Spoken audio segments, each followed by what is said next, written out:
बिस्मिल्लाहिर्रहमानिर्रहीम।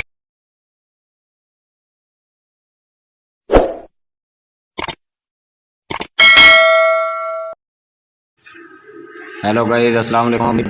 अल्लाह पाक की ज़ात आप सब दोस्तों को हमेशा कि अगर हमने यू फ़ोन के मिनट्स चेक करने हो कि कितने मिनट्स बाकी बचे हुए हैं तो आपने क्या डायल करना है। आपने डायल करना है *707#।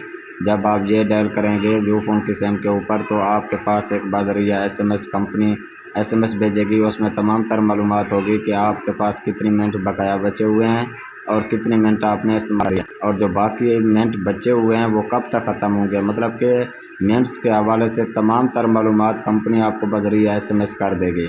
मज़ीद ऐसी टेक्निकल वीडियो देखने के लिए हमारे यूट्यूब चैनल टेक्निकल इरशाद पेज को सब्सक्राइब करना ना भूलिएगा। लाइक करना है, कमेंट करना है और शेयर करना है।